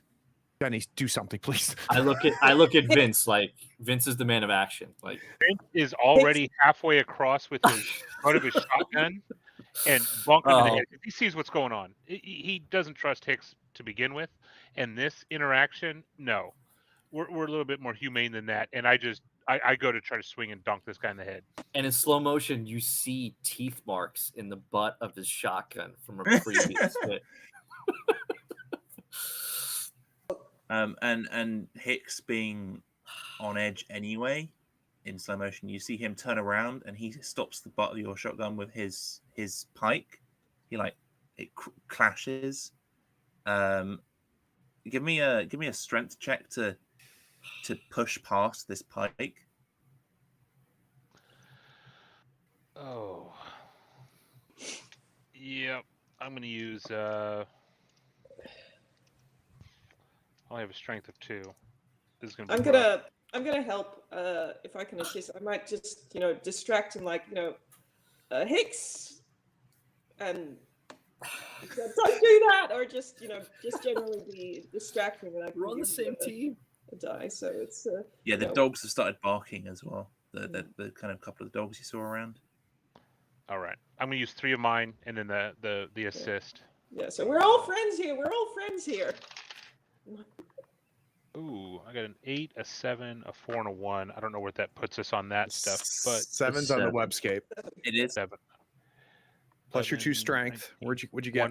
22. Jesus. Nice. Yeah. Wow. Okay. So yeah, you push that pike back into this wooden hut and pin it and his hand to the door, and he goes, "Stand down, soldier. Stand down."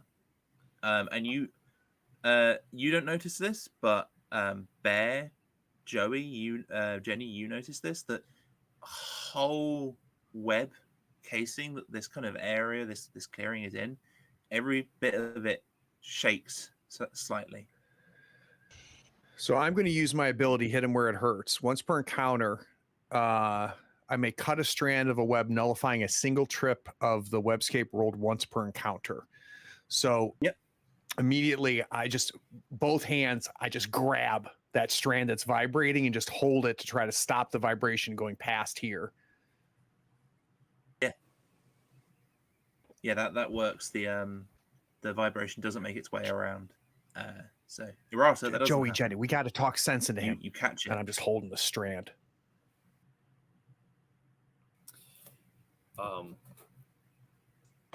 So Hicks is going to stand down. I think I've been hanging out with Bear too much, and I don't know. I don't see how this ends super. and I toss the pike to Bear. I'm holding Bear's pike. I toss it to him, like, because he needs his weapon, and we have to stand in solidarity. So, I don't know. I got Vince's back, so. Okay, and I perhaps like Hicks. Calm down, and we all just need to calm down. We're not here to steal from each other. I mean, then that's the end of civilization. I mean, we're here to help. So I think what Bear was proposing, a trade, is more than fair. As you said yourself, we were not, we're free to go, we're free to stay. So this is Freddie's place, and Freddie's found fuel. Freddie's willing to trade fuel, and I'm sure that he can give us some tips to find our own fuel, but we are not taking everything. Give me a speech check for this, because I've got a response, but I want to see how convincing you are. Okay. I'll do 2 die, and I've got a 5, a 7, and an 8. So I do hit the webscape. So that's a 20. Okay. So that is a success. That's a perfect success. So Hicks is he's struggling to get his hand out, and he actually this hut is covered in a few webs, and he kind of pulls one of the webs, and you do see that web tug, and then you see every web vibrate slightly as something moves. And Hicks goes, "Look, just let me go, okay? Well, all right, fine. I'll move away from the hut. We'll report this. We'll go Maybe back. I can work out a deal." Yep. This could be a great relationship, Hicks. Jimmy guy. So how does Freddie react to us in this situation? Is he just like aghast of the whole thing, or do we think he? Freddie looks kind of nonplussed by everything, and he's got this dumb smile on his face. And Joe, you actually noticed that his pupils are very, very dilated. Guys, we probably want to stay here and not in the subway. Yeah, perhaps Hicks, that's an idea. If you go back, and we'll wait here with Freddie. So we'll make sure he doesn't do anything stupid. Well, how do I know you guys aren't going to do anything stupid? Would we still be alive if we did stupid stuff, Hicks? Look at us. All right, you've got a point there. Yeah, sorry. Just be careful. Are you Vince? Are you letting him down because obviously his hand is trapped? By you? Yeah. Once we come to that agreement and I assess the situation, I release. So he kind of rubs his hand and glances at you angrily, and then goes, "All right, I'll be right back." And he makes his way out of this clearing. And Freddie goes, "Wow, that was tense. You guys want to relax a bit?" Oh, I look at the others. Do you have soup too? Oh yeah, I've got soup. So Freddie, there's a possibility that, and I apologize for this because this is unintentionally, we're partially responsible for this, but your place here might be compromised now. There could be Hicks could be bringing back 10 or 15 soldiers instead of 10 or 15 loaves of bread. Do you have any kind of escape route, or have you had anybody intrude on here? I'm trying to get a sense of, what we can do to help you if Hicks doesn't come back trying to make a deal. No, not at all. I mean, the spiders never seem to come in this nest, and I just kept the light off when I kind of heard anything dangerous going on by. I heard a lot of explosions not too long ago. I turned the light off then. I look at the others. We heard those too. Yeah, we all heard those. Yeah, they were loud. There was a few. Was the tank parked nearby the entrance to the park? Oh yeah. Okay. I look at the others and I say, they might respect him, but I don't know how welcome we're going to be back there. I'm wondering whether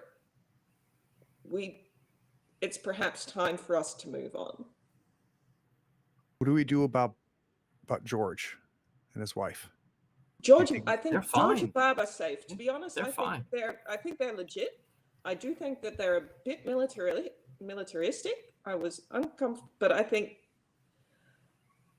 But now, I don't know what Hicks is going to tell the others. I don't know if I'm going to be able to straight talk or sweet talk the rest.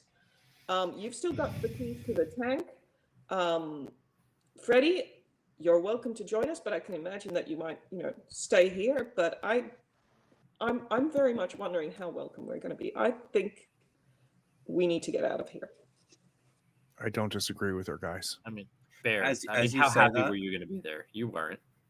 As you say that, Hicks comes running down the tunnel that leads into this clearing and goes, "Oh fuck! Oh fuck! Oh fuck! We need to get out of here!" And behind him, you see the large. It's called a Skeletosaurus. Yeah. The tarantula with the skeleton markings is worming its way down this tunnel. It's kind of pushing the webs aside. Its fangs are bared. Its mandibles are trying to reach. And Hicks runs straight past you guys and starts like using his pike to try and hack at the web at the back of this clearing to get through. I look at Freddie and I say, "Grab your chooks," and then I look at Joey. Joey already has the Yeah. gas can. Yeah, The burn it, lid burn it, already and open on the get to- generator get- with the Get to the gasoline. tank. Get to the It's already tank. open. Get to the tank. So Joey, no. Let's take a barrel.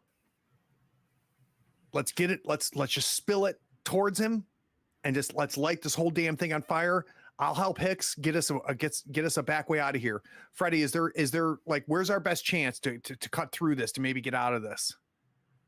I mean, I guess maybe at the place that guy is cutting. Hang on 1 second. He like runs into his hut, and he's like moving around in there, and then he comes out and he's got like a bag of soil with a bunch of mushrooms in it, and he grabs like one of the chickens and he grabs a cat and like stuffs it into his coat and goes, "Okay, I'm ready. Let's go. Let's get out of here." And he starts running towards the spider. No. Other way around. Freddie, towards them. Vince, can you help Hicks? I'm gonna help Joey. Joey's ramming holes in it with his giant metal stake. Pike. So there's gasoline pouring out of the barrels. And Jenny, make sure they don't do Different anything directions. stupid. We'll catch up. I grabbed the other chook and I heard Freddie towards where Hicks is hacking a hole in the web. Yeah, Freddy like makes a curve at the spider and goes, "Wrong way." and So- I yell to Vince. I'm like, "Vince, get eyes on our exit because I'm about to cut the lights." Yeah. Because Yeah. these lights are going to go out and it's going to get dark. So everyone just follow Vince. Well, I'm working with you, Joey, and I'm just Yeah. like this is your bag, so I'm taking orders. So I say wheel the generator over, and I'm gonna cut the power wire so it still has electricity, and I'm gonna rig something so it'll fall into the gasoline and hopefully spark and blow the place up. Yeah. So Give me a mind check to make this contraption. I'm brilliant. I think this is the first mind check. How many dice do you have, and what's your mind? I have a lot of dice, so I'm gonna. This is important. I can roll 3, and my mind is 5. So why don't you roll 2, and I'll give you 1. So I you'll have still 2 roll left 3, over. and I'll Okay. have 3 left over. After Yeah, giving you're this to helping. you. Yeah, okay, no, that's good. Yeah. You're helping me. Perfect. Yep. So I'll still have 3 left over. Yep. So I keep that. Sweet. Beautiful. That's 22. God, Wow. we've been killing it. And I rolled, Two- unfortunately, a 2 and a 7. Okay. So that is 2. What No escape. what is this contraption? What's the aim of this contraption here? The aim of this contraption is literally to light a giant field of fire between our exit and the spider coming. I'm not trying to blow the place up. That's why I just have the gas pouring everywhere. But I literally rig the running generator's wire that I cut that's sparking to somehow slowly fall in as we get a little bit further away. Yeah. So, So hitting the web the spider that was kind of barreling its way into this clearing, it starts to. No, actually, I've changed my and mind. then as soon as I cut it, the lights, it's pitch black. It's pitch black until the fire rears up. So what happens? The webscape, you catching. What this affects is as you cut the lights, all the lights go out. It's very dark in here. You've got the webs around you. You've got the trees. It's dark anyway because of these webs on these buildings everywhere. Above you all, you see a bioluminescent outline of a spider, and then the fire flames up, and that bioluminescent outline disappears. This spider, you only kind of saw lines, like it was a drawing of a spider, but it was much bigger than the park. Not as big as the country-sized one that was above the city, but very clearly directly above where you guys are. And then the fire erupts, and the Skeletorus barrels into the fire, and there's this hissing, crackling, popping noise, and it starts to thrash around as all the hairs on it catch on fire. And I'm hoping Vince picked the right direction. That's what I'm hoping. Oh yeah. Vince, give me a strength check for this this exit hole. Do you want the assist on that? I can assist. I'm going to need some assistance. Yeah. Yeah, so I love how think Vince keeps encouraging getting strength words, checks. you know, Yeah, you keeping Freddie out of the way and the chooks, and I'm saying, Vince, you can do this. You can do this. So I'm going to use 2 out of my 3 left, plus 1. So I'll be rolling 3 die. Yeah. Vince has got 1 die left. You need a success, you can get 1 back. Yeah. I'm gonna, you know what? I can give you. Let me give you a die. I have plenty. I have 4 dice. And So we've I now will give run you away. another. Obviously, we're back with you guys because we're away from the fire. So I'm Okay. running and I'm just yelling. I'm like, Vince, cut! Vince, cut! A 7, 2 6s, and a 3. I don't know what our webscape is, but Oh, that was 3. Oh my god! Oh Yeah. my god! And yeah, I already 3 of used those, my yeah. ability. Oh! I definitely So- passed though, right? Yeah. So full disclosure, the webscape is 2, 6, and 7. And you got, what was it? 2. 3. 2 6s and a 7. Yeah, Yeah. you got 3 more. Yeah. Or no, and a 3. Sorry, not 2. So you succeed. So get a dice back. On the AP table, we are now at 0.5, which is the web's part as the spider arrives. Above you, this web moves apart, and the head of a gigantic jumping spider pokes through as it kind of, these 2 spindly legs plunge down into the earth on the other side of the fire. And it knows you guys are there. How close is it to Vince? The leg has plunged down directly next to Vince. So if it had been a few meters left, it would have gone through you. So it's close enough for a shotgun to Sure. shoot at. Before you fire it, Yeah, go ahead. you know what I'm going to say. Oh fuck, I'm gonna have to wait 3 months. Go ahead. I'm going to go to credits. We'll be right back.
All right, we are back.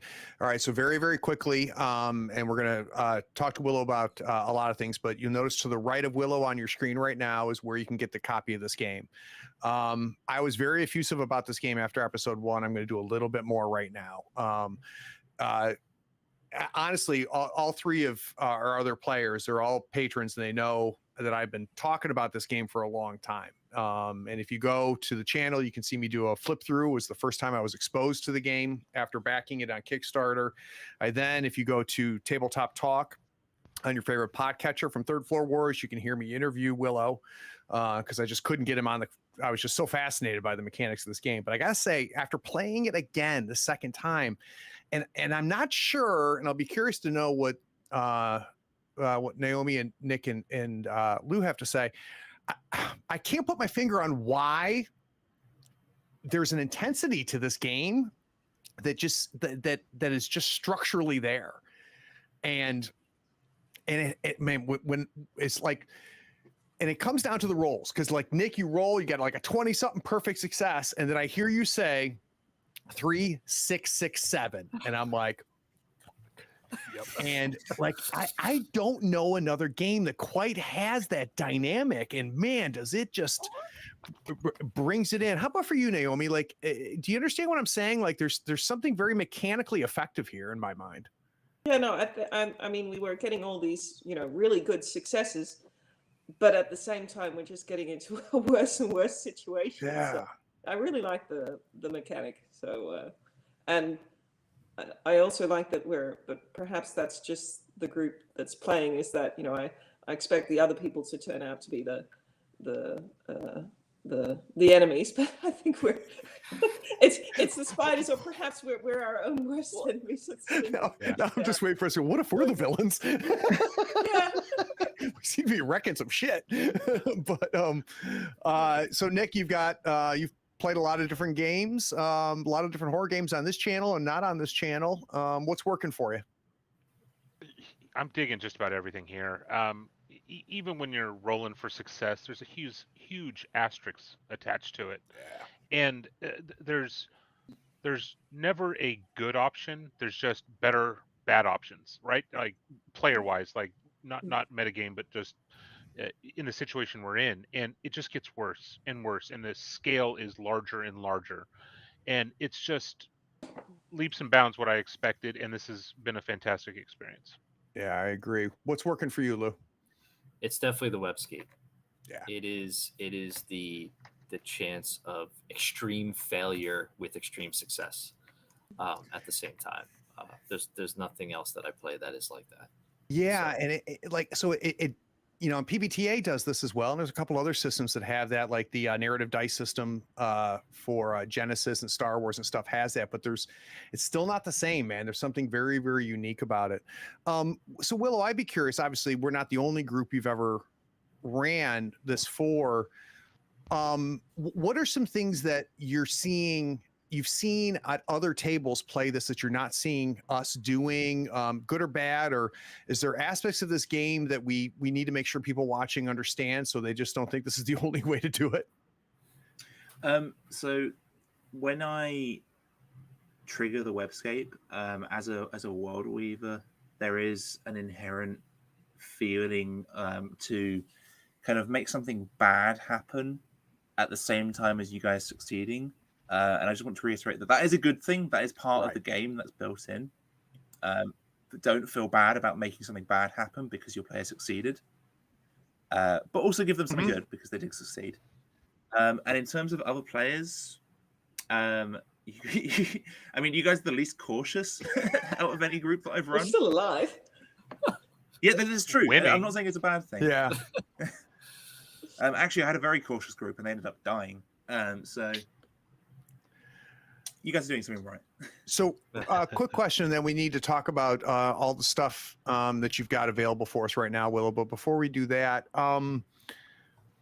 if you, for potential future web weavers out there that are thinking of running this game, picking up this game, what do you think are some key things to make sure you tell and talk about in session 0? So what's a good way to prep a new table to get ready for this game? Any tips?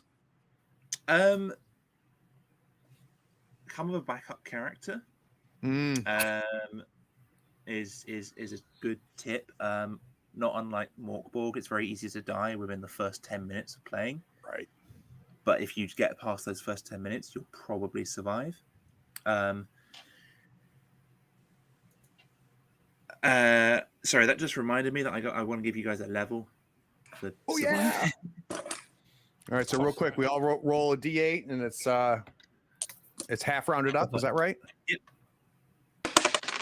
Ooh, I get 3 more dice. Ooh, Nice. 6. I get 3. I rolled a 2.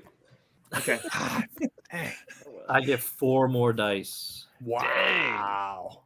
That is amazing. So Willow, let's talk about Exalted Funeral. So if people go to Exalted Funeral and they look up your section of it, what are they going to find? They will find BDSM, which I won't stands elaborate on. BDSM stands for Below Dwelling Sewer Mutants. It is it uses a similar sort of system with the pools of dice. It's something I use in all my games. But it's this very OSR trauma schlocky game where you play as constantly mutating mutants in a sewer-like world where there is no above ground. You are always in the sewer, and you are constantly eating and changing. Everything you eat changes the way that you mutate. The mutations themselves represent the skills that you gain, but the skills that you gain are also a resource that you can rip out of you to re-heal yourself. So cool. Yeah, and we're already arranging for that to be on the channel in 23, so keep your eyes open for there. So BDSM, what else through Exalted Funeral? Then we'll talk about what's on itch.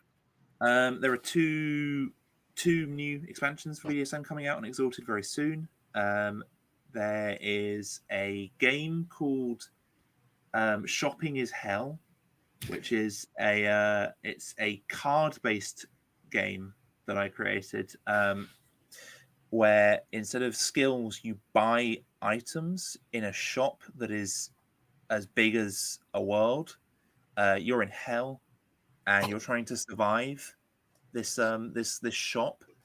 And every time you buy an item, you kind of grab a random item off the shelves. The DM gives you a list of these items, and those items are your skills.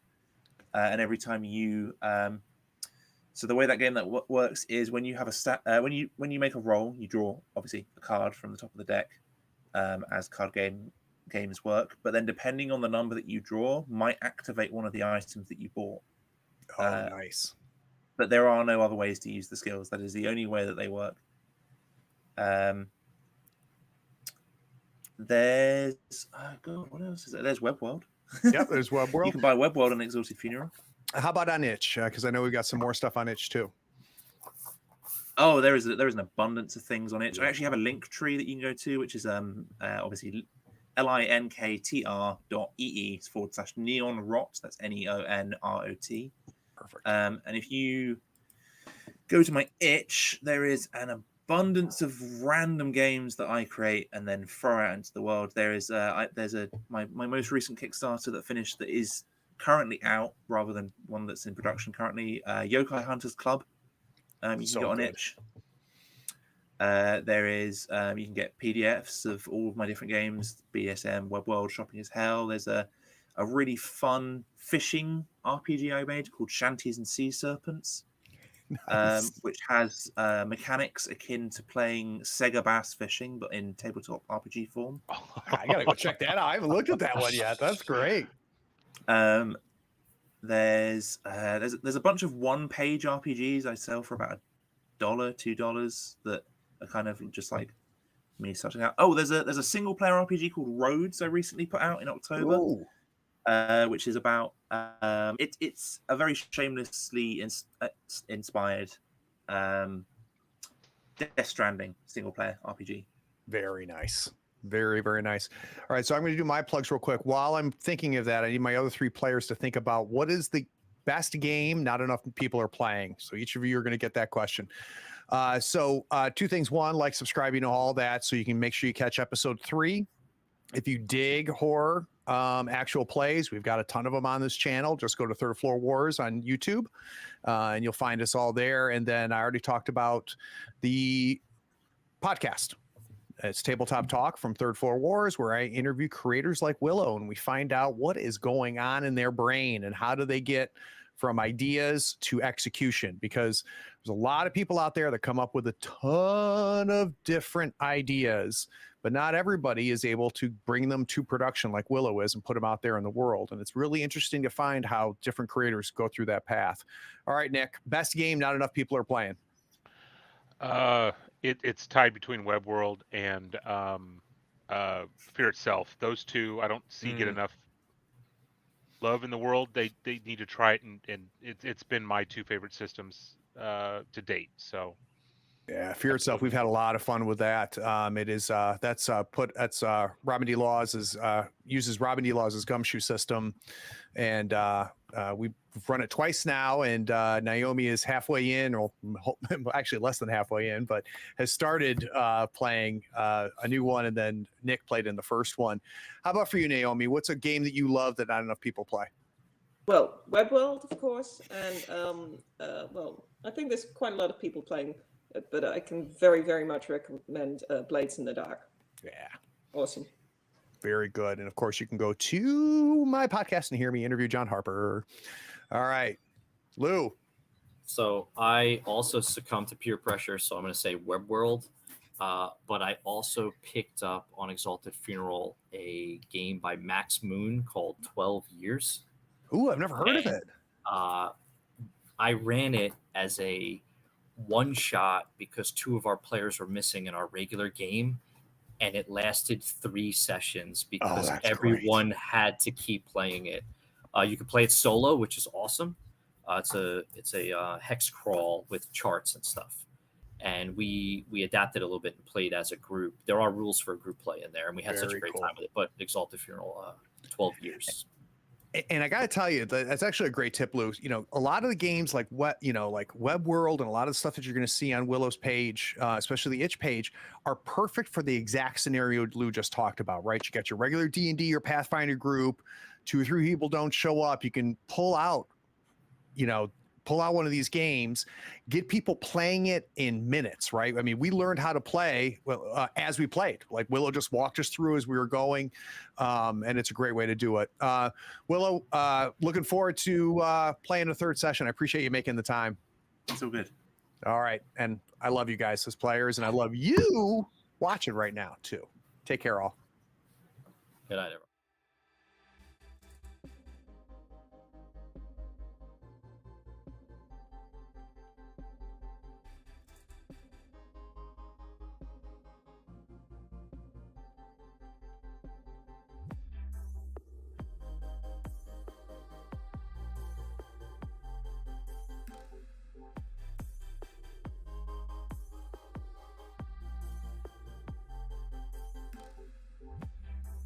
Howdy, friends.